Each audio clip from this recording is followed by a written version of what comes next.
है guys, welcome back to our channel Vision Academy classes. Guys, आज के इस वीडियो में हम पढ़ेंगे आपके जो जेल प्रहरी का पेपर है प्रीवियस ईयर, उसका मैथ्स का पेपर हम सॉल्व करेंगे। इसके पहले आपको मैंने 2 लेक्चर प्रोवाइड कर दिए मैथ्स के। अगर आपने वो नहीं देखे हो तो देख लेना उसे। स्टार्ट करते हैं हमारा आज का लेक्चर। क्वेश्चन नंबर फर्स्ट दिया हुआ है आपको, if x and y are in inverse proportion then which of the following relation is correct. Hindi में दिया हुआ है आपको, यदि x और y प्रतिलोम अनुपात में है तो निम्न में से कौन सा संबंध सही है। तो आपको दिया हुआ है कि जो x y है वो इन्वर्सली प्रोपोर्शनल है। ठीक है, तो इन्वर्सली प्रोपोर्शनल का मतलब क्या होता है कि जो x है वो y का इन्वर्सली प्रोपोर्शनल है। अगर मान लो ये डायरेक्टली प्रोपोर्शनल होता तो ये x समानुपात y आता है इसका, पर ये इन्वर्सली कहा है तो x जो है वो 1/y के बराबर है। ठीक है, ये ऐसा आपको बताया गया है क्वेश्चन के हिसाब से। ठीक, तो अब आपको इन्वर्स का हम साइन जब हटाएंगे तो एक कांस्टेंट आता है आपका, तो हम मान लेते हैं कि कोई k कांस्टेंट है आपका। ठीक है, तो k कांस्टेंट आ गया और 1/y ऐसा का वैसा ही। अब यहाँ से हम k की वैल्यू निकालेंगे तो y को x के इधर ले आएंगे तो x इंटू वाई हो जाएगा आपका और ये k की वैल्यू आ जाएगी। ठीक है, और यही आपका x और y के बीच में रिलेशन है। ठीक है, तो आप ऑप्शन में देखो कौन सा ऑप्शन आपको मिल रहा है इसके बराबर। तो आप देखोगे फर्स्ट वाला ऑप्शन मिल रहा है आपको, x into y equals to k, ये आपका राइट आंसर हो जाएगा। ठीक है, एक बार फिर से देख लो, आपको क्वेश्चन में बोला गया था कि x और y प्रतिलोम अनुपात में, प्रतिलोम अनुपात यानी कि इन्वर्स प्रोपोर्शन, इसका मतलब क्या होता है कि x जो है वो इन्वर्सली प्रोपोर्शनल है y के। ठीक है, x जो समानुपात है वो 1/y के बराबर है। ठीक है, तो जो समानुपात का चिन्ह हम हटाएंगे ये, तो इसकी जगह एक कांस्टेंट आता है जिसको हम हिंदी में नियतांक बोलते हैं। तो हमने मान लिया कि वो नियतांक आपका k है। ठीक है, तो k आ गया आपका और 1/y वैसा का वैसा। अब यहाँ से हम k की वैल्यू निकालेंगे तो जो y है वो x के अब इधर चला जाएगा और इंटू में आ जाएगा। ठीक है, तो x into y equals to k हो जाएगा, जो कि आपका ऑप्शन नंबर ए में दिया हुआ है। ठीक, सिंपल क्वेश्चन था। अगला क्वेश्चन देखते हैं। क्वेश्चन नंबर 2 दिया हुआ है आपको, a box contain 12 balls, there are 84,000 balls, how many boxes we need in order to pack all the balls. आपको दिया हुआ है कि एक बॉक्स में 12 गेंदे हैं, कुल 84,000 गेंदे हमारे पास है और सभी गेंदों को पैक करने के लिए हमें कितने बॉक्स की ज़रूरत होगी। आपको बोला गया कि एक बॉक्स में 12 गेंदें आती है, टोटल 84,000 गेंदे आपके पास में है, तो सभी गेंदों को पैक करने के लिए कितने बॉक्स की ज़रूरत होगी आपको। ठीक है, तो हम निकाल लेते कि जो आपका एक बॉक्स है उसमें आपको 12 बॉल आती है। ठीक है, आपके पास टोटल 84,000 बॉल्स है। तो हम क्या करेंगे, एक बॉक्स के लिए जो एक गेंद के लिए जितने बॉक्स की ज़रूरत होती है वो निकाल लेते हैं हम। तो यहाँ से हम एक बॉल की वैल्यू निकालेंगे। यहाँ पे आपको 12 बॉल्स दी हुई, यहाँ से एक बॉल की वैल्यू निकालने के लिए आप जो 12 है ये आपका 1 के अपॉन में आ जाएगा, यानी कि 1/12 बॉक्स चाहिए आपको एक बॉल को पैक करने के लिए। ऐसे आपकी कितनी बॉल टोटल 84,000, तो हम यहाँ पे दोनों साइड 84,000 का मल्टीप्लाई कर देंगे तो 84,000 बॉल्स आ जाएगी आपकी। ठीक है, तो यहाँ भी आपका 84,000 का मल्टीप्लाई हो जाएगा। ठीक है, तो 12 के टेबल में 84,000 आपको जब कट करोगे तो 7,000 आ जाएगा आपका, यानी कि 84,000 बॉल को पैक करने के लिए आपको 700 बॉक्सेस की ज़रूरत होगी। ठीक है, तो आपका आंसर हो जाएगा ऑप्शन नंबर ए। ठीक, डायरेक्टली भी कर सकते थे आप, जो 84,000 है उसको हम 12 से डिवाइड कर लेते तो हमारा आंसर आ जाता, क्योंकि एक बॉक्स में आपकी 12 बॉल्स है, टोटल 84,000 बॉल्स है आपकी, तो 12 बॉल के हिसाब से आपके टोटल कितने बॉक्स लेंगे, इसके लिए आपको 84,000 को 12 से डिवाइड करते तो आपका डायरेक्टली आंसर आ जाता। ठीक है, एक बार फिर से समझ लो, आपको दिया गया था टोटल 12 गेंद है एक बॉक्स में, ऐसे आपकी टोटल 84,000 गेंदें आपको दी हुई है और सभी गेंदों को बॉक्स में पैक करना है, और आपको पता है कि एक बॉक्स में ओनली 12 ही गेंदें आती है। तो हम क्या करेंगे, एक बॉल के लिए जितने बॉक्स की ज़रूरत होती है वो निकालेंगे। तो यहाँ पे 12 बॉल आपकी एक बॉक्स में आती है, तो हमें एक बॉल के लिए कितने बॉक्स की ज़रूरत पड़ेगी, 1/12 बॉक्स की। ठीक है, अब 1/12 बॉक्स की आपको एक बॉल के लिए ज़रूरत पड़ रही है, तो ऐसे आपको 84,000 गेंदें हैं आपके पास, तो 84,000 गेंदों को पैक करने के लिए आपको कितने की ज़रूरत पड़ेगी, इसके लिए हम दोनों साइड 84,000 का इंटू कर देंगे। ठीक है, तो इंटू करेंगे जब तो 12 से कट करेंगे तो 7,000 आ जाएगा आपको, जो कि आंसर नंबर 1 है। अगला क्वेश्चन देखते हैं। क्वेश्चन नंबर 3 दिया हुआ है आपको, express 15,625 as a power of 5, यानी कि 5 की घात के रूप में आपको 15,625 को अभिव्यक्त करना है। अब 5 की घात के रूप में लाना है तो इसको हम क्या करेंगे, इसका 5 से डिवाइड करेंगे। जितनी भी बार इसका 5 से डिवाइड करेंगे, यानी कि 5 से डिवाइड करते ही जाएंगे उसको जब तक कि आपका 1 नहीं मिल जाता है ना। तो इसका एलसीएम ले लेते हैं हम। 15,625 का हम एलसीएम लेंगे। 5 से कट करेंगे तो 5 तिया 15, 5 एकम 5, 5 दूनी 10, 5 25। ठीक, वापस से 5 से करेंगे तो 625 आ जाएगा आपका। फिर 5 से करेंगे तो 125 आ जाएगा। फिर 5 से करेंगे तो आपका 25 आ जाएगा। फिर 5 से 5 आ जाएगा, 5 से आपका 1 आ जाएगा। ठीक है, तो आप देखो कितनी बार आपको 5 मिला, 1 2 3 4 5 6, यानी कि 6 बार आपको 5 मिला है। तो आप लिख सकते हैं 5 की पावर 6। ठीक है, और ये आपको कौन से ऑप्शन में दिया हुआ है, ऑप्शन नंबर 3 में दिया हुआ है, यानी कि आपका ऑप्शन नंबर 3 से हो जाएगा। जो 15,625 है इसे हम 5 की पावर 6 भी लिख सकते हैं। ठीक, सिंपल था। इनका एलसीएम लेना और जितनी बार आपका 5 आता है उतनी आपको पावर चढ़ा देनी है और वही आपका आंसर होगा।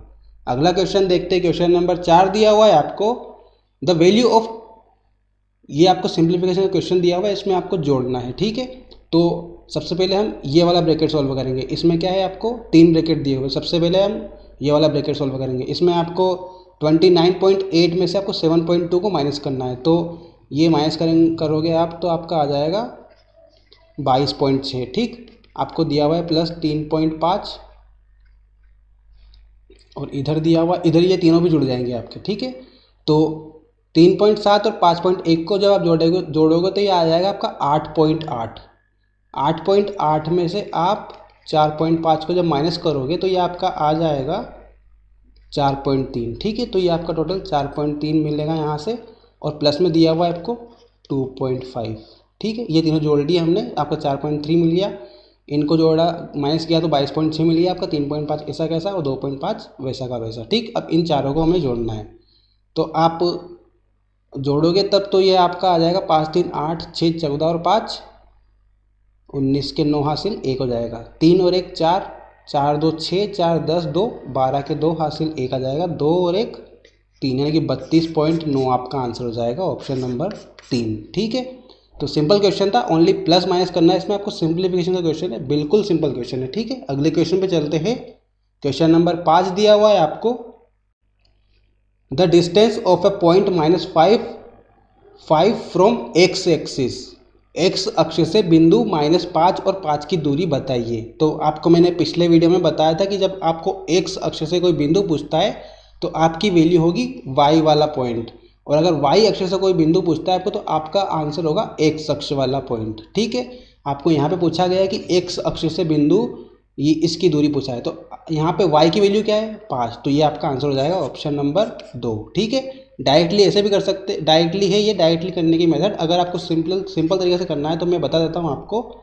एक पॉइंट आपको दिया हुआ -5 और 5, और दूसरा पॉइंट में आपको बोला गया है कि आपको एक्स अक्ष से निकालना है। तो एक्स अक्ष का मतलब होता है आपका y की वैल्यू 0। ठीक है, तो आपका जो दूसरा पॉइंट होगा वो -5 और 0 हो जाएगा, क्योंकि यहाँ पे y की वैल्यू 0 रहेगी और x की वैल्यू वही रहेगी। अब ये जो 2 पॉइंट दिए हुए हैं आपको, इनके बीच की आपको दूरी निकालना है। तो दूरी का फॉर्मूला होता है आपका x2 - x1 का स्क्वायर प्लस y2 - y1 का स्क्वायर। तो ये x1 है, ये y1 है, ये x2 है और ये y2 है। ठीक है, तो x2 की वैल्यू आपकी -5 माइनस x1 की वैल्यू आपकी -5, यानी कि -5 फिर आ जाएगा इसका स्क्वायर, प्लस y2 की वैल्यू आपकी जाएगी 0 और -y1, तो y1 की वैल्यू 5 दी हुई है आपको, तो ये 5 आ जाएगी और इसका स्क्वायर। ठीक है, अब आपको क्या करना है, इसे सोल्व करना है।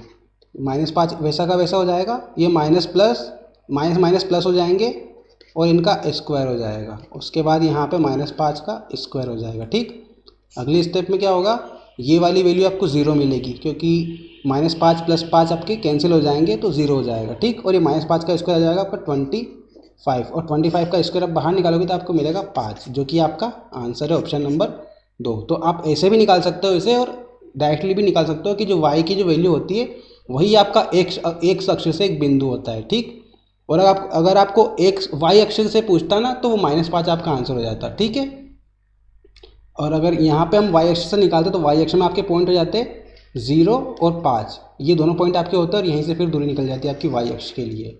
ठीक है, तो एग्जाम में किसी भी तरह से पूछे आपसे, आप दोनों तरह से सोल्व कर सकते हो। दोनों मेथड मैंने आपको बता दी है। ठीक है, डायरेक्टली भी कर सकते हो और लॉन्ग मेथड से भी कर सकते हो आप। अगला क्वेश्चन देखते हैं। क्वेश्चन नंबर 6 दिया हुआ है आपको, the largest integer between -7 and 0 is. Hindi में दिया हुआ है आपको -7 और 0 के बीच सबसे बड़ा पूर्णांक है, आपको ये पूछा गया है। तो क्वेश्चन नंबर 6 में आपको -7 और 0 के बीच में सबसे बड़ा पूर्णांक पूछा है। तो आप जितनी भी संख्या होती है -7 और 0 के बीच में वो सभी लिख लो।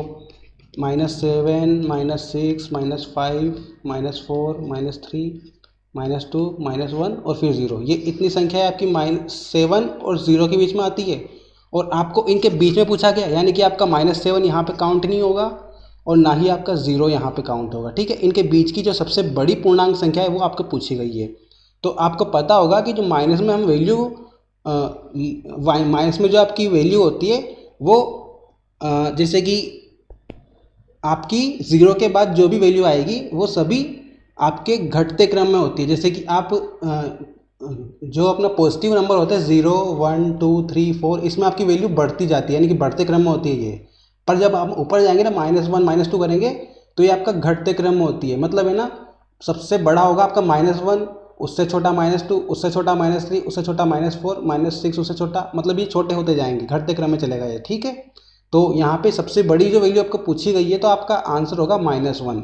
-1 ही यहाँ पे सबसे बड़ी वैल्यू है, क्योंकि माइनस में जस्ट उल्टा होता है पॉजिटिव का। ठीक है, यहाँ पे मान लो 4 सबसे बड़ी है तो ऊपर जाओगे आप तो -4 सबसे छोटी होगी यहाँ पे -1 सबसे बड़ी होती है माइनस की टर्म्स में। ठीक है, तो -1 सबसे बड़ी है आपकी। तो यही आपसे पूछा गया है कि -7 और 0 के बीच में सबसे बड़ा पूर्णांक क्या है, तो आपका आंसर हो जाएगा -1, यानी कि ऑप्शन नंबर 2 इसका सही आंसर हो जाएगा। ठीक है, समझ में आ गया होगा।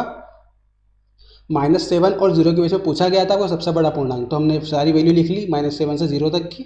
अब आपको पता होगा कि जो माइनस में जो वैल्यू होती है वो सबसे बड़ी वैल्यू आपकी -1 ही होती है। उसके बाद सभी जो भी वैल्यू होती है वो -1 से छोटी होती जाती है। ठीक है, -1 सबसे बड़ा है, फिर छोटा है, उससे -2, फिर उससे छोटा -3, ऐसे आपकी चलती रहती है। ठीक है, पॉजिटिव में क्या होता है 1, 2, 3 चलता है, तो ये यहाँ पे अगर मान लो 4 संख्या है तो 4 सबसे बड़ा होगा इसमें, फिर 3, पर माइनस में आपका उल्टा होता है, तो ध्यान रखना ये। अगला क्वेश्चन देखते हैं। क्वेश्चन नंबर 7 दिया हुआ है आपको, how many non square numbers lies between the square of number 2000 and 2001। आपको दिया गया है कि संख्या 2000 और 2001 के वर्गों के बीच कितनी गैर वर्ग संख्याएं होती है, ये आपसे पूछा गया है। सिंपली आपको बोला गया है कि 2000 का वर्ग करो और 2001 का आपको वर्ग करना है। इन दोनों का वर्ग जो आता है इनके बीच में जितनी भी संख्याएं है उसमें वो संख्या आपको काउंट करनी है और बताना है कि कितनी संख्याएं ऐसी है जो आपकी वर्ग नहीं है, यानी कि इनके बीच की संख्या आपकी वर्ग ऑब्वियसली नहीं होगी। आपको भी जानते हो कि 2000 का वर्ग करेंगे, 2000 और 2001 का वर्ग करेंगे तो इसके बीच में जितनी भी आपकी संख्याएं होगी वो आपकी वर्ग नहीं होगी। ठीक है, गैर वर्ग संख्याएं है सारी की सारी। ठीक, तो हम क्या करेंगे, इनके बीच की हमें संख्या निकालनी है, तो आपको 2000 का स्क्वायर करना पड़ेगा और 2001 का स्क्वायर करना पड़ेगा। दोनों का स्क्वायर निकालने के बाद आपको माइनस करना पड़ेगा, तभी आपका आंसर आएगा। ठीक है, तो यहाँ पे हमें 2000 का स्क्वायर माइनस 2001 का स्क्वायर करना है। अभी आप देख सकते हो कि यहाँ पे आपको फॉर्मूला दिख रहा है a² माइनस b² का, जिसका आंसर होता है आपका a प्लस बी और a माइनस बी। तो हम ये यहाँ पे लगा देंगे, तो ये a है अपना, ये b है। ठीक, तो a प्लस बी यानी कि 2000 प्लस 2001 इंटू 2000 माइनस 2001। यहाँ माइनस वाली वैल्यू में आपकी 2001 पहले आएगी। ठीक है, तो ये माइनस नहीं लेंगे हम यहाँ पे, ध्यान रखना। इसको हम 1 ले लेते हैं, इसको 0 ले लेते हैं, क्योंकि माइनस वाली वैल्यू में आपको पॉजिटिव पहले आता है, जो बड़ा होता है ना वो पहले आता है। ठीक, टोटल जब सम करोगे तो आपका 4001 आएगा यहाँ पे, और यहाँ आएगा आपका 1, तो जब इसका इंटू करोगे तो आपका आएगा 4001।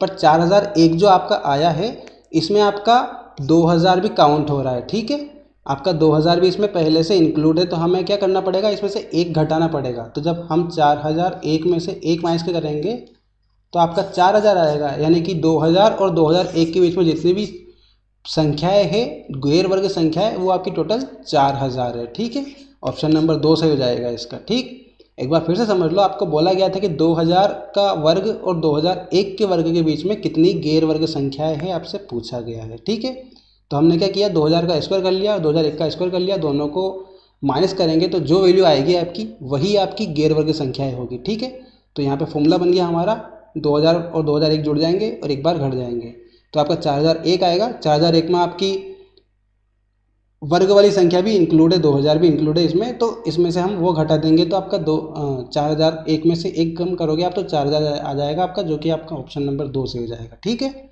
अगला क्वेश्चन देखते हैं। क्वेश्चन नंबर 8 दिया हुआ है आपको, ए क्रिकेट बॉल वेट 160 ग्राम, what is the weight of a packet containing 12 balls. आपको बोला गया कि एक क्रिकेट गेंद का वजन आपका 160 ग्राम है, तो 12 गेंद वाले एक पैक का वजन आपका कितना होगा, आपको पूछा गया है। एक बॉल का वजन दिया हुआ है आपको 160 ग्राम। ठीक, अब आपको बोला है कि 12 गेंदे टोटल आए हैं आपके पास में और उसको एक पैकेट में हम पैक कर रहे हैं, तो उस पैकेट का वजन कितना हो जाएगा। तो आपको 12 गेंदों का निकालना है तो 12 का इंटू हो जाएगा, 12 बॉल का निकालने के लिए 160 इंटू 12 हो जाएगा आपका। कर लो, सिंपल है, 12 चंग 72 के 7 12 का 12 7 1900, यानी कि 1920 आपका आंसर हो जाएगा। ऑप्शन नंबर ए इसका सही आंसर हो जाएगा। सिंपल क्वेश्चन था, एक गेंद का वजन दिया था, 12 गेंद का वजन निकालना आपको, तो इंटू हो जाएगा सिंपली। अगला क्वेश्चन देखते हैं। क्वेश्चन नंबर 9 दिया हुआ है आपको, a tiger weight 280 kg and a blue whale weight is 1,40,000 kg, then how many tigers are needed to be put together to weight same as that a whale. Hindi में दिया हुआ है आपको, एक बाघ का वजन 280 किलोग्राम दिया हुआ है आपको और एक नीली व्हेल का वजन दिया हुआ है आपको 1,40,000 किलोग्राम। तो बोला गया आपको व्हेल के समान वजन प्राप्त करने के लिए कितने बाघों को एक साथ रखा जाना चाहिए, ये आपसे पूछा गया है। ठीक है, तो सिंपल सा क्वेश्चन आपको दिया हुआ है, एक टाइगर का वजन दिया हुआ है आपको 280 किलोग्राम और एक ब्लू व्हेल का वजन दिया हुआ है आपको 1,40,000 किलोग्राम। ठीक है, अब क्या करेंगे हम, 1,40,000 के बराबर पहुंचाना है आपको बाघों को, तो हम क्या करेंगे, एक टाइगर का वेट आपको 280 दिया हुआ है, तो इसमें हम कितने का इंटू करेंगे कि आपका 1,40,000 बन जाए। तो हम मान लेते हैं कि 280 में आप x का इंटू कर दो ताकि आपका 1,40,000 किलोग्राम के बराबर आ जाए आपका। ठीक है, तो हमने x का इंटू कर दिया। अब यहाँ से x की जो वैल्यू आएगी वही आपके टाइगरों की संख्या आएगी, क्योंकि 280 एक टाइगर का वजन है 280 किलोग्राम, तो ऐसे कितने टाइगर की ज़रूरत होगी ताकि वो उनका वजन आपका 1,40,000 के बराबर पहुँच जाए। ठीक है, तो यहाँ से हम x की वैल्यू निकाल लेंगे, आपका आ जाएगा 1,40,000 और ये 280 आपके अपॉन में आ जाएंगे। ठीक, एक जीरो से एक जीरो कट जाएगी, 14 से काटेंगे इसको तो ये 1000 टाइम चल जाएगा, 14 से 2 बार चल जाएगा। ठीक है, और 2 से ही आ जाएगा आपका 500 टाइम्स। ठीक, तो आपका आंसर हो जाएगा ऑप्शन नंबर 3, यानी कि 280 किलोग्राम के 500 बाघ आपको लगेंगे ताकि आप एक ब्लू व्हेल जिसका वजन आपका 1,40,000 किलोग्राम है उसकी बराबरी कर पाओ, उसके वजन तक पहुंच पाओ। ठीक है, तो सिंपल क्वेश्चन था, एक टाइगर का वजन दिया था आपको 280 किलोग्राम और एक ब्लू व्हेल का वजन दिया था 1,40,000। ठीक, तो आपको पूछा गया कि 280 किलोग्राम का एक टाइगर है, ऐसे कितने टाइगर और हम रखें ताकि उनका जो वज़न है वो आपकी एक ब्लू व्हेल की मछली, एक ब्लू व्हेल जो है आपकी उसके बराबर वज़न के ये टाइगर हो जाए। तो हम मान लेते हैं कि टोटल x टाइगर जो है वो आपके 280 एक टाइगर का वज़न है, ऐसे आपके x टाइगर जो है उनको हम रखते हैं ताकि इनका वज़न आपका 1,40,000 के बराबर हो जाए। ठीक, तो यहाँ से x की वैल्यू निकाल लेंगे हम, 280 को अपन में भेज देंगे और इंटू मल्टीप्लाई करेंगे तो आपका 500 आ जाएगा। ठीक, सिंपल क्वेश्चन था ये भी। अगला क्वेश्चन देखते हैं। क्वेश्चन नंबर 10 दिया हुआ है आपको, चूज़ द ट्रू एक्सप्रेशन। आपको सही समीकरण चुननी है यहाँ पे। ठीक है, आपको 2 वैल्यू दी हुई है और बराबर दिया हुआ है, तो आपको सोल्व करके बताना है कि कौन सी एक्सप्रेशन आपकी सही है। अब यहाँ पे हम सोल्व करते हैं, ये 26 दिया हुआ है आपको और ये प्लस हो जाएगा माइनस प्लस 5 और -8 इक्वल्स टू आपको दिया 26 - 13 तो 13 आ जाएगा आपका। ठीक, अब 26 5 31 हो जाएगा, 31 में से आप 8 घटाओगे तो आपका आ जाएगा 23 आपका 13 के इक्वल नहीं है, मतलब ये आपका आंसर नहीं होगा। ठीक, अगला देखते हैं। आपको 124 -34 इक्वल्स टू -19 दिया हुआ आपको। अब आप देखोगे दोनों संख्या माइनस की है तो ये दोनों जुड़ेगी तो आपको कभी 90 तो नहीं आएगी, ये 124 से ऊपर ही जाएगी आपकी। ठीक है, तो ये भी आपका आंसर नहीं होगा। तीसरा देखते हैं हम, -36 माइनस प्लस 97 दिया हुआ है आपको। ठीक, तो हम यहाँ से क्या करेंगे, अगर यहाँ से हम माइनस कॉमन ले लेते हैं तो ये 36 प्लस का हो जाएगा और ये माइनस भी प्लस का हो जाएगा और माइनस प्लस से 97 आ जाएगा, यानी कि ये वाली वैल्यू आपकी इसके बराबर है। तो ऑप्शन नंबर 3 आपका सही आंसर हो जाएगा। ठीक है, ऑप्शन नंबर 4 भी आप चेक कर लो, यहाँ पे आपको माइनस कॉमन लिया हुआ तो हम भी माइनस कॉमन ले लेते, तो माइनस कॉमन लेंगे तो आपका 25 आगे दिया हुआ तो माइनस का 25 फिर प्लस का हो जाएगा और माइनस का 89 भी प्लस का हो जाएगा आपका, ठीक, जो कि इसके बराबर नहीं है, तो ये भी आपका आंसर नहीं होगा। तो ऑप्शन नंबर 3 इसका सही आंसर हो जाएगा। ठीक है, सिंपल क्वेश्चन था। अगला क्वेश्चन देखते हैं, क्वेश्चन नंबर 11 दिया हुआ है आपको, at which value of k the linear equation 3x minus 2y plus equals to 13 and kx minus 8y equals to 14 have no solution. Hindi में दिया हुआ है आपको k के किस मान पर रैखिक समीकरण 3x minus 2y equals to 13 and kx minus 8y equals to 40 का कोई हल नहीं होगा। आपको पिछले वीडियो में मैंने बताया था कि जो कोई हल नहीं होता है उसके लिए एक आपकी कंडीशन होती है, वो आपको यहाँ पे रखना होता है। ठीक है, तो x1 upon x2 equals to y1 upon y2 और ये नॉट इक्वल टू होता है आपका z1 अपॉन z2। ठीक है, ये आपकी कोई हल यानी कि नो सॉल्यूशन के लिए आपकी कंडीशन होती है। ठीक है, तो हम क्या करेंगे, ये जो कंडीशन दी हुई है आपको, इस कंडीशन में आपको ये इनकी वैल्यू रख देंगे। यहाँ पे आपका x1 वाली वैल्यू ये रहेगी, y1 के लिए ये रहेगी और z1 के लिए ये x2 की वैल्यू होती है, ये y2 की और ये z2 की। ठीक है, तो आपको x1 की जो वैल्यू है वो आपका x का कांस्टेंट होगी, y के लिए y का कांस्टेंट आपकी y1 वैल्यू रहेगी और ये कांस्टेंट आपका 13 जो है ये आपकी z की वैल्यू रहेगी। ठीक है, तो x1 की वैल्यू आ जाएगी आपकी x का कांस्टेंट यानी कि 3, x2 की वैल्यू आ जाएगी आपकी x का कांस्टेंट यानी कि k इक्वल्स टू y1 की वैल्यू आ जाएगी आपकी y का कांस्टेंट यानी कि -2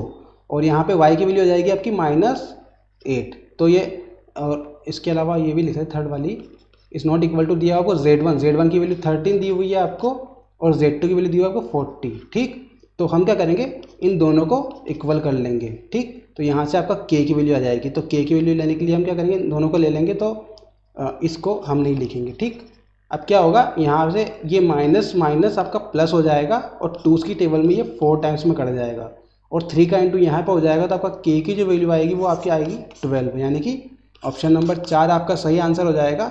आपकी k की वैल्यू 12 रहेगी, तब इस समीकरण का कोई हल नहीं होगा। ठीक है, एक बार फिर से देख लो, नो सॉल्यूशन के लिए आपकी कंडीशन होती है x1 upon x2 equals to y1 upon y2 it's not equal to z1 upon z2। ठीक, यहाँ पे हमने वैल्यू पुट की है और k की वैल्यू निकाली है। सिंपल सा क्वेश्चन था, बस आपको कंडीशन याद रखना है। ठीक है, सिंपल क्वेश्चन है। अगला क्वेश्चन देखते हैं, क्वेश्चन नंबर 12 दिया हुआ है आपको, in a class of 50 students 36% are boys, find the number of girls in the class. 50 छात्रों की एक कक्षा में 36% लड़के हैं, कक्षा में लड़कियों की संख्या आपको बतानी है। ठीक है, तो आपको दिया हुआ है कि 36% लड़के हैं, हम मान लेते हैं कि 100% आपकी क्लास में स्टूडेंट है, इसमें से आपके 36% लड़के हैं, तो बाकी जो 64 बच्चे हैं आपके 100% में से 36 लड़के हो गए, तो जो 64 बच्चे हैं वो आपकी गर्ल्स हो जाएगी। ठीक, यानी कि ये 36% आपके बॉयज़ है तो 64% आपकी गर्ल्स हो जाएगी। आपको दिया हुआ है कि 50 छात्र कक्षा में टोटल है, तो टोटल हमने 100% माना था, जिसकी वजह आपको क्वेश्चन में 50 दी हुई है। ठीक, तो हमें निकालना है लड़कियों की संख्या, यानी कि 64 की आपको वैल्यू निकालना है, 64% की।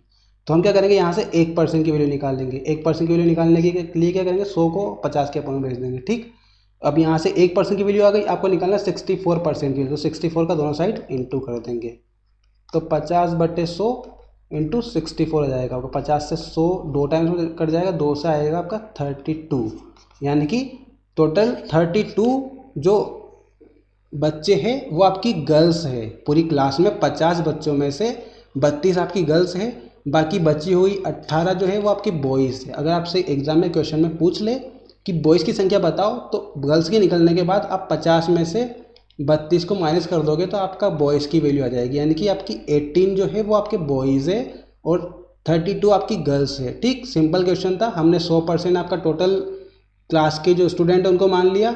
इसमें से आपको क्वेश्चन में दिया हुआ 36% लड़के हैं, तो बाकी 100% में से 36% को घटाएंगे तो 64% जो आएगा आपकी ये गर्ल्स आ जाएंगी। आपको दिया हुआ है क्वेश्चन में कि 50 टोटल छात्र है, तो टोटल छात्र हमने जब 100% माने थे तो 100% की वैल्यू जो है आपकी वो 50 स्टूडेंट के बराबर हो जाएगी। ठीक, यहाँ से हम क्या करेंगे, 1% की वैल्यू निकाल लेंगे। तो 1% की वैल्यू निकालने के लिए क्या करेंगे, हम जो 100 है वो 50 के अपोन में चला जाएगा, यानी कि 50/100 हो जाएगा। अब यहाँ से हम गर्ल्स की निकालना है, तो गर्ल्स की आपको 64% दी हुई है, तो 64% का दोनों साइड इंटू कर देंगे, तो 50/100 इंटू 64, तो 50 से 100 2 बार में कट जाएगा और 2 से 64 32 टाइम्स कट जाएगा, यानी कि ऑप्शन नंबर 3 इसका सही आंसर हो जाएगा। ठीक है, सिंपल सा क्वेश्चन था ये भी। अगले क्वेश्चन पे चलते हैं। क्वेश्चन नंबर 13 दिया हुआ है आपको, find 27 into 4p minus 16 into 4 plus 7 if p equals to -2 दिया हुआ है आपको p इक्वल्स टू -2 दिया हुआ, तो इसकी वैल्यू आपको निकालना है। ठीक है, इसकी वैल्यू आपको फाइंड करना है। तो यहाँ पे p की वैल्यू -2 आपको दिया हुआ है 27 into 4p minus 16 into 4 plus 7, ये आपको दिया हुआ है। तो 27 इंटू 4 और ये p आपका इंटू में, तो p की वैल्यू आपको दी हुई है -2। ठीक, लिख दिया हमने। बाकी ये जो 16 माइनस का है और 4 आपको ब्रैकेट में दिया हुआ, तो ब्रैकेट हम सोल्व कर लेंगे। 16 4 जो आपका 64 होता है और माइनस दिया हुआ तो माइनस लग जाएगा वैसा का वैसा। ठीक, और ये 7 आ जाएगा। अब 27 इंटू 4 इंटू -2 दिया हुआ है आपको, तो आपको इनका तीनों का इंटू करना है और माइनस आपका साथ में आएगा क्योंकि माइनस आपको दिया हुआ है साथ में। तो 27 इंटू 4 करेंगे हम तो आपका आ जाएगा 108 इंटू 2 216 आ जाएगा आपका।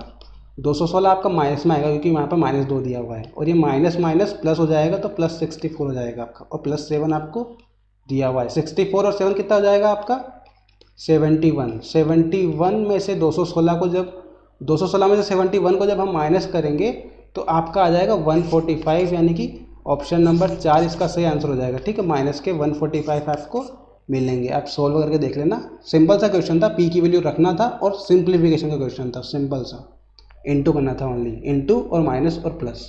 ठीक है, तो अगले क्वेश्चन पे चलते। क्वेश्चन नंबर 14 दिया हुआ है आपको, विच of the following has a cube with unit digit 1। निम्नलिखित में से कौन इकाई के अंक पर 1 के साथ घन है। यानी कि आपको पूछा गया है कि ये जो आपको दी हुई संख्या, इसमें से कौन सी ऐसी संख्या है जिनके इकाई के अंक पर 1 के साथ घन है। यानी कि इनका क्यूब करेंगे हम तो आपको 1 मिलना चाहिए लास्ट में। जब हम इसका क्यूब करेंगे तो आप 7 का क्यूब करोगे तो आपको मिल जाएगा 7 7 49 के 9 इंटू 7, यानी कि 3 मिलेगा आपको। ठीक है, लास्ट में। तो ये आपका 1 नहीं है तो ये आपका ऑप्शन कट जाएगा। यहाँ पे आप 1 का क्यूब करोगे तो आपका 1 आ जाएगा, यानी कि ये ऑप्शन हो सकता है। 9 का क्यूब करोगे तो आपको मिलेगा 9 9 जा 81 और फिर 9 मिल जाएगा आपको। ठीक, अब 3 का क्यूब करोगे तो आपको मिलेगा 7। तो आपका ऑप्शन नंबर बी ही सही निकलेगा। 1431 इसका आंसर रहेगा, जिसका हम क्यूब करेंगे तो आपको यूनिट प्लेस पे 1 ही मिलेगा। ठीक है, बाकी सबका क्यूब करोगे तो आपको सबकी वैल्यू अलग अलग मिलेगी। तो सिंपल सा क्वेश्चन था ये भी। अगला क्वेश्चन देखते हैं। क्वेश्चन नंबर 15 दिया हुआ है आपको, zone 8 5/9 of A cake, he then gave 1/2 of the remainder of his brother. What fraction of the whole cake which be left with him? John ने एक केक का 5/9 भाग खाया, फिर उसने शेष केक का 1/2 भाग अपने भाई को दे दिया, और फिर बचा हुआ केक उसके पास कितना है ये आपसे पूछा गया है। ठीक है, बचा हुआ केक का अंश कितना है। इसको हम 2 मेथड से करेंगे सॉल्व। आपको दिया हुआ कि 5/9 जो है ये जॉन ने खा लिया है केक, उसके बाद बचा हुआ जो केक है वो आपको निकालना है। तो हम मान लेते टोटल आपका 1 भाग पूरा केक का था, उसमें से 5/9 आपका जॉन ने खा लिया है। उसके बाद बचा हुआ भाग कितना हो जाएगा आपका, इसका एलसीएम आ जाएगा आपका 9 और ये आ जाएगा 9 - 5, यानी कि 4/9 भाग जो आपका है वो जॉन के पास बचा हुआ है। ठीक, अब 4/9 भाग आपका बचा हुआ, उसमें से आपको 1/2 जो भाग है वो उसने अपने भाई को दे दिया। तो 4/9 का अपन 1/2 निकाल लेंगे, 1/2 निकालेंगे तो ये इसका आएगा आपका 2/9। ये 2 से 2 कट जाएगा तो आपको 2/9 आएगा, यानी कि 2/9 भाग उसने अपने भाई को दे दिया। अब आपका 4/9 टोटल था, उसमें से आपका 2/9 उसने अपने भाई को दे दिया है, तो बचा हुआ कितना रहेगा, इसका एलसीएम लेने के अपन 9 और ये आ जाएगा 4 - 2 यानी कि 2/9। तो उसके बाद बचा हुआ जो भाग है वो आपका 2/9 रहेगा। ठीक है, यानी कि ऑप्शन नंबर 2 इसका सही आंसर हो जाएगा। इसको एक और मेथड से कर सकते थे हम क्या करते हैं कि जो अपॉन में आपको वैल्यू दी होती है उसको हम टोटल मानते हैं। यहाँ पे आपको दिया हुआ है 5/9, तो हम क्या मानते हैं कि जो 9 है आपका वो टोटल केक था, जिसमें से 5 आपका जॉन ने खा लिया है। ठीक है, तो कितना बचा आपके पास, 4 बचा। अब 4 में से उसने आधा अपने भाई को दिया, तो 4 का आधा कितना है, 2, तो 2 उसने अपने भाई को दे दिया। ठीक, अब उसके पास कितना बचा, अब 4 टोटल था उसके पास, उसमें से 2 अपने भाई को दे दिया, तो बच्चा वो कितना भाग है, उसके पास 2 बचा। कितने में से बचा, 9 में से बचा, तो आपका यहाँ से भी 2/9 आ जाएगा। ठीक है, तो इसे भी कर सकते हो आप। टोटल 9 को हम टोटल केक मान लेते हैं, उसमें से 5 जॉन ने खाया तो बचा कितना 4। 4 में से आधा भाग यानी कि 2 आप उसने अपने भाई को दे दिया, तो बचा भाग उसके पास 2, और 2 टोटल 9 में से निकालते हैं हम, तो टोटल 9 में से आपका 2 भाग उसके पास बचा है, तो 2/9 इसका आंसर हो जाएगा। ठीक है, सिंपल क्वेश्चन था। अगला क्वेश्चन देखते हैं, क्वेश्चन नंबर 16 दिया हुआ है आपको फाइंड, ये आपको सोल्व करना है। ठीक है, आपको दिया हुआ है 7/5 इंटू 11/2 माइनस 7/5 इंटू आपको 3 दिया हुआ है, ये आपको सोल्व करना है। ठीक, 7/5 यहाँ भी है, 7/5 यहाँ भी, तो आप 7/5 को कॉमन ले लो, इससे क्या होगा आपकी सिंपल जो वो इक्वेशन है वो आपकी सिंपल हो जाएगी। 11/2 माइनस 3 बच जाएगा आपका यहाँ पे, तो 11/2 और -3 में से आपको जब एलसीएम लोगे तो ये आपका 11 माइनस 2 तिया 6 हो जाएगा, यानी कि 7/5 इंटू 11 में से 6 गया तो 5 बचेगा आपका, और ये अपॉन में 2 आ जाएगा, तो 5 से 5 कैंसिल, 7/2 आपका आंसर हो जाएगा ऑप्शन नंबर 2। सिंपल क्वेश्चन था, सिंप्लीफिकेशन का क्वेश्चन था। ठीक है, कुछ नहीं किया हमने, 7/5 दोनों तरफ से कॉमन ले लिया, आपका 11/2 -3 बचा था, यहाँ से एलसीएम लेके इसको सोल्व किया तो आंसर आ गया आपका। ठीक, अगला क्वेश्चन देखते, क्वेश्चन नंबर 17 दिया हुआ है आपको find the cost of polishing a semi circle table of diameter 3.5 metre if the rate of polishing is rate 10 per metre square. आपको बोला गया कि जो पाई की वैल्यू है आपको 22/7 लेना है। आपको हिंदी में कहा गया है कि जो 3.5 मीटर व्यास वाली एक अर्धवृत्ताकार मेज है उसको पॉलिश करने की लागत आपको ज्ञात करना है, और पॉलिशिंग की जो दर दी हुई है आपको 10 रुपये प्रति वर्ग मीटर दी हुई है आपको। ठीक है, तो सॉल्व करते हैं इस क्वेश्चन को। आपको एक अर्धवृत्त दिया हुआ है, तो अर्धवृत्त को आपको पॉलिश करना है। ठीक है, ये आपका अर्धवृत्त है, इसे आपको पॉलिश करना है, तो आप पूरा ही पॉलिश करोगे इससे, यानी कि आपको इसका एरिया फाइंड करना पड़ेगा। ठीक है, तो आपका अर्धवृत्त का एरिया होता है 1/2 pi r square. Pi r square को पूरे वृत्त का होता है, इसका जब हम आधा कर देंगे तो आपका अर्धवृत्त का एरिया आ जाएगा। ठीक है, कुछ नहीं करना, बस इसमें आपको वैल्यू पुट करनी है। 1/2 पाई की वैल्यू आपकी 22/7 हो जाएगी, और आर की वैल्यू आपको यहाँ पे 3.5 जो दिया हुआ है आपका व्यास है।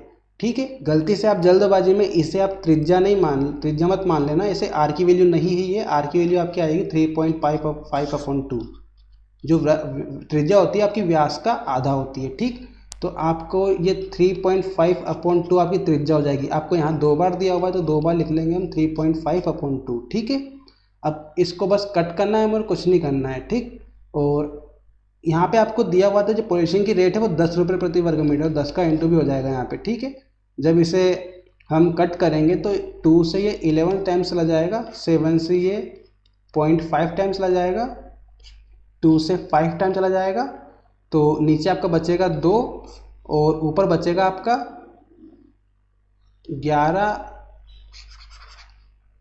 11 इंटू 2.5, यहाँ पे 5.5 का इंटू 5 में कर दिया 2.5 आ जाएगा, इंटू 3.5, ये आपका बच जाएगा। ठीक है, तो गाइस जब हम इसका 11 का इंटू 2.5 और इंटू 3.5 करेंगे तो आपको मिलेगा 96.25। ठीक है, जब इसको 2 से डिवाइड करेंगे तो आपको आंसर आएगा 48.13।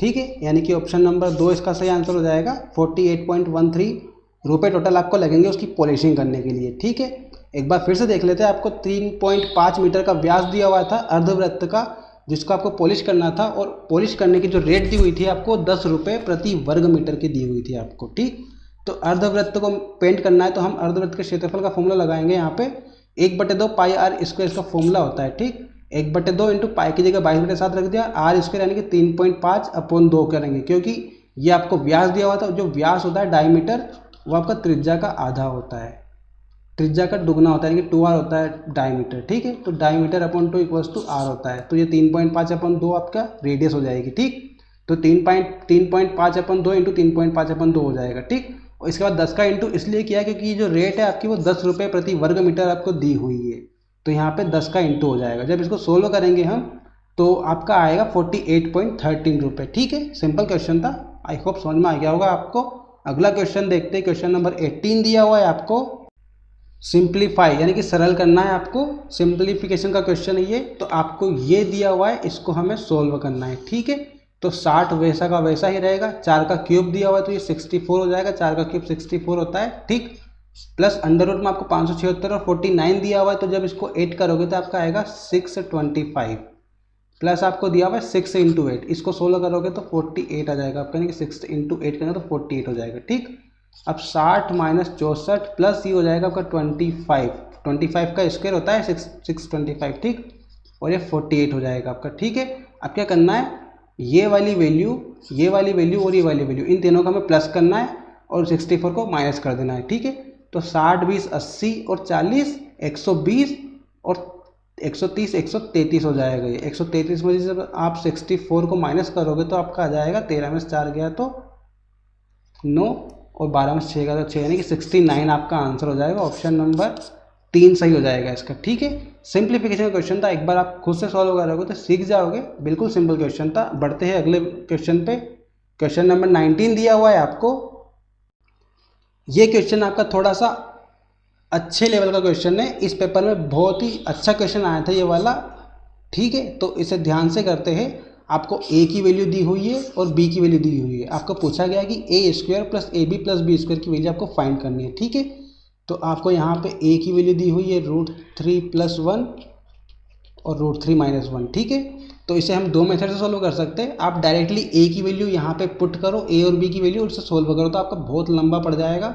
उससे अच्छा आप क्या करो, पहले a को सिंप्लीफाई करो, a और b को हमें सिंप्लीफाई करेंगे, उसके बाद इसका स्क्वायर करके इसको सोल्व करेंगे। ठीक है, तो इसको सिंप्लीफाई करने के लिए हम क्या करेंगे, इसको रेशनलाइज करेंगे। रेशनलाइज का मतलब होता है आपका हर का परिमेयकरण, और जब हर का परिमेयकरण करते हैं तो जो अपॉन के जो चिन्ह होते हैं वो आपके चेंज हो जाते हैं। यानी कि √3 - 1 दिया हुआ है आपको, तो ये ऊपर जाएगा, दोनों साइड इंटू होगा जब इसका, तो ये √3 + 1 हो जाएगा। ठीक है, √3 + 1 का हम दोनों में इंटू कर देंगे, तो यहाँ आपका √3 + 1, ये भी √3 + 1, यानी कि ये a + b और ये भी a + b, a + b का इंटू होगा तो आपका क्या बनता है, a² + b² + 2ab बनता है। ठीक है, तो ये हम यहाँ पे रखेंगे, तो आपका a² यानी कि √3 का स्क्वायर 3 हो जाएगा, b² यानी कि 1 का स्क्वायर आपका 1 हो जाएगा, प्लस 2ab, तो 2 इंटू a की वैल्यू √3 दी हुई, b की वैल्यू 1 दी हुई, तो ये 2√3 हो जाएगा आपका। ठीक है, अपॉन में आपको दिया हुआ है, ये आपका सोल्व हो गया।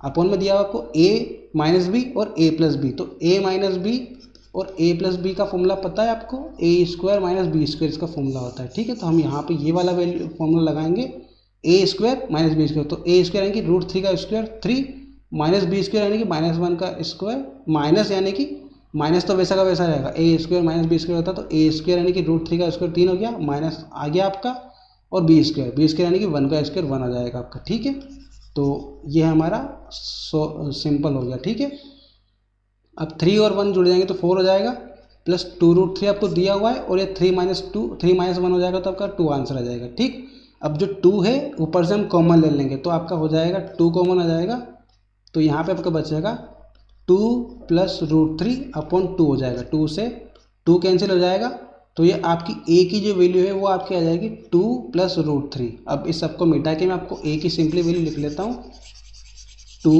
+ √3, ये आपकी a की वैल्यू आ जाएगी 2 + √3। ठीक है, बाकी सबको हम मिटा देते हैं क्योंकि इसकी ज़रूरत नहीं है अब। उसके बाद क्या करेंगे, हम b की वैल्यू निकालेंगे। ठीक, तो b की वैल्यू निकालने के लिए आप एक चीज़ नोटिस करो, यहाँ पे ओनली आपको a और b की वैल्यू बिल्कुल सेम दी हुई है, ओनली चिन्ह का चेंज किया हुआ है। यानी कि आपको a में क्या किया हुआ है, ऊपर प्लस दिया हुआ है, b में आपको ऊपर माइनस दिया हुआ है, नीचे माइनस दिया हुआ है तो ऊपर नीचे प्लस दिया हुआ है। ठीक है, बस ओनली चिन्ह का फर्क है। तो इसमें क्या होगा, आपको b की वैल्यू भी यही रहेगी आपकी 2 और √3 प्लस, बस आपका चिन्ह चेंज हो जाएगा। ठीक है, आपको a में प्लस मिला है तो b में आपको माइनस मिलेगा। ठीक है, तो ये डायरेक्ट इसका सॉल्यूशन होता है, तो याद रखना है इसको। जब आपको सभी वैल्यू a और b की सेम दी हुई है, बस चिन्ह का अंतर है, तो आपको a की जो वैल्यू मिलेगी वही आपकी b की वैल्यू होगी, बस चिन्ह का फर्क रहेगा आपका। अगर a में प्लस दिया हुआ तो b में माइनस हो जाएगा। ठीक है, अब आप क्या करोगे, यहाँ पे a और b की वैल्यू आपको मिल चुकी है, तो आप यहाँ पे पुट कर देंगे इसे हम।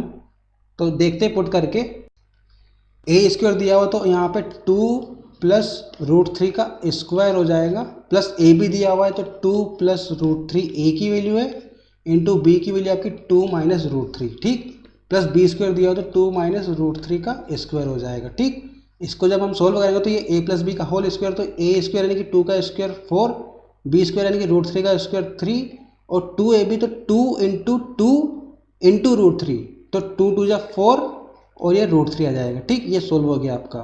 अब आपको यहाँ दिया हुआ है a plus b a minus b, तो ये आपका a square minus b square का फॉर्मूला बन जाएगा। तो a स्क्वायर यानी कि 2 का स्क्वायर 4 माइनस बी स्क्वायर यानी कि √3 का स्क्वायर 3 आ जाएगा। ठीक, यहाँ पे आपको a माइनस बी का होल स्क्वायर दिया हो तो a माइनस बी का होल स्क्वायर का फॉर्मूला होता है a square plus b square minus 2ab। ठीक, तो a स्क्वायर यानी कि 2 का स्क्वायर 4 प्लस बी स्क्वायर यानी कि √3 का स्क्वायर 3 माइनस 2ab, तो माइनस 2 इंटू √3। ठीक है, 2 इंटू √3 आ जाएगा। तो ये 2 2 4 और √3 यानी कि 4√3 आपका आ जाएगा। ठीक है, तो ये आपको पूरा सॉल्यूशन मिल चुका है इसका, बस इसको आप सोल्व करना है आपको। तो आप देखोगे 4√3 से आपका 4√3 कट जाएगा। ठीक, अब 4 और 3 7, यहाँ भी 4 और 3 7, 7 और 7 14 हो जाएगा आपका। ठीक है, यानी कि ये वाली वैल्यू और ये वाली वैल्यू आपकी सोल्व हो चुकी है। अब बचा आपका 4 माइनस 3 यानी कि ये आपका आ जाएगा 1, तो टोटल मिला के आपका हो जाएगा 15 आंसर। ठीक है, तो यानी कि ऑप्शन नंबर ए इसका सही हो जाएगा, आपका 15 इसका आंसर हो जाएगा। ठीक है, इस शिफ्ट में ओनली यही एक क्वेश्चन था जो इसका लेवल अच्छा था क्वेश्चन का और ये सोल्व करने लायक था। बाकी सभी क्वेश्चन आपके सिंपल क्वेश्चन थे, बस यही एक क्वेश्चन मेरे को अच्छा लगा था। ठीक है, आपको यहाँ पे स्टार्टिंग से बता देता हूँ मैं। ए की वैल्यू दी हुई थी आपको √3 + 1 √3 - 1। ठीक, इसको हमने रेशनलाइज किया, तो रेशनलाइज आपको बता दिया मैंने। आप एक बार वीडियो को पीछे करके देख लेना कैसे किया है मैंने। तो यहाँ से आपकी ए की वैल्यू आ जाएगी आपकी 2 + √3। अब बी की भी वैल्यू वही दी हुई है आपको जो ए की वैल्यू है, ओनली चिन्ह का चेंज किया हुआ है, चिन्ह का फर्क है, बाकी बी की वैल्यू भी वही है आपकी। तो बी की वैल्यू अगर आपको वही दी हुई है तो बी की वैल्यू भी आपकी वही रहेगी, बस चिन्ह चेंज हो जाएंगे आपके।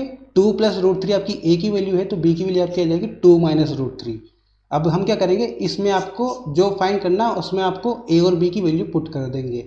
तो ए की वैल्यू आपकी 2 + √3 थी, इसका स्क्वायर हो जाएगा, प्लस ए और बी की वैल्यू पुट कर दी हमने यहाँ पे, फिर बी स्क्वायर यानी कि 2 - √3 का होल स्क्वायर। ठीक, इसको हम सोल्व करेंगे तो आपका 15 इसका आंसर आ जाएगा। ठीक है, एक बार आपको वीडियो क्वेश्चन अगर समझ में नहीं आया है तो वीडियो को बैक करके देख लेना, क्वेश्चन समझ में आ जाएगा। सिंपल तरीके से समझाया है मैंने बिल्कुल।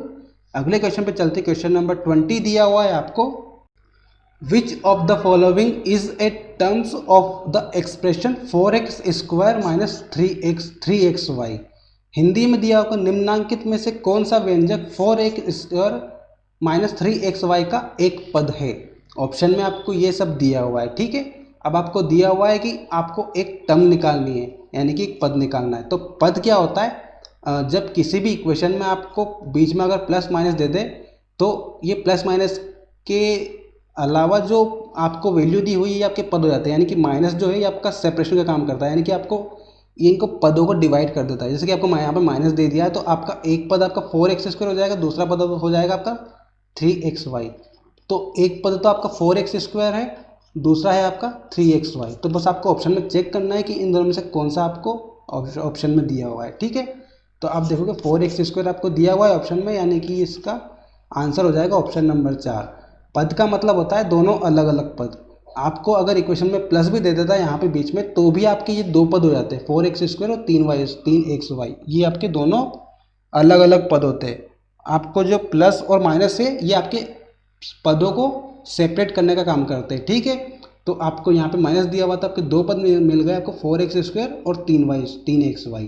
तो बस आपको ऑप्शन में चेक करना था कि आपको कौन सा पद दिया हुआ है।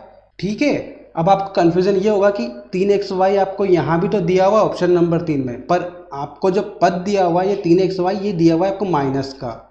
तो यहाँ पे आपको अगर माइनस का 3xy देता तो आपका आंसर ये हो जाता, पर आपको यहाँ पे माइनस नहीं दिया हुआ है, ओनली प्लस दिया हुआ है, तो ये आपका आंसर नहीं होगा। ठीक है, तो आपका 4x² ही इसका आंसर होगा। और अगर 3xy आपको माइनस में दिया हुआ था ऑप्शन में तो आपका वो आंसर हो जाता। ठीक है, तो ये आपका एक पद है 4x², दूसरा पद है आपका 3xy, पर वो माइनस का। ठीक है, ध्यान रखना ये बात भी, अगर यहाँ माइनस होता तो आपका आंसर ये भी हो सकता था, पर आपको यहाँ पे माइनस नहीं दिया हुआ है तो ये आपका आंसर नहीं होगा।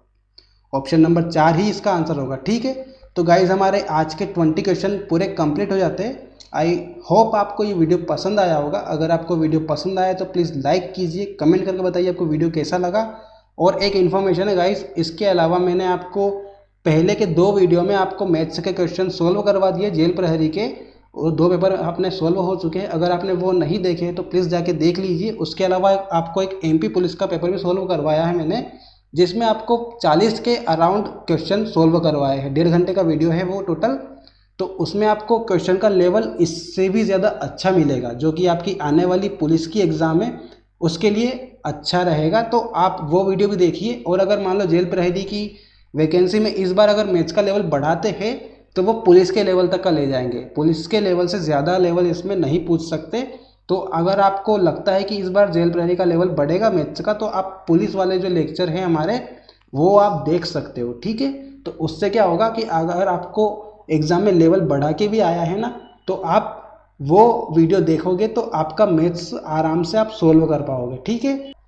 तो गाइस मिलते हैं हम अगले वीडियो में, तब तक के लिए ध्यान रखना अपना। और अगर आप चैनल पर नए हो तो सब्सक्राइब कर लेना इसे, और अगर आपने शेयर नहीं किया दोस्तों के साथ शेयर कर देना, ताकि वो भी ये वीडियो देख पाए। और जो भी जेल प्रहरी की तैयारी कर रहा हो उसे आप बताइए इस वीडियो के बारे में। और इसके अलावा हमने व्हाट्सअप ग्रुप भी बना दिया है, तो मैं आपको लिंक डिस्क्रिप्शन दे दूंगा व्हाट्सअप ग्रुप की। जिसको भी ज्वाइन होना है वो वहाँ पे टच करके हमारे ग्रुप में ज्वाइन हो सकता है, ठीक है। वहाँ पे आपको सभी इन्फॉर्मेशन दी जाती है, ठीक है। तो मिलते हैं हम अगले वीडियो में, ध्यान रखना अपना, टेक केयर।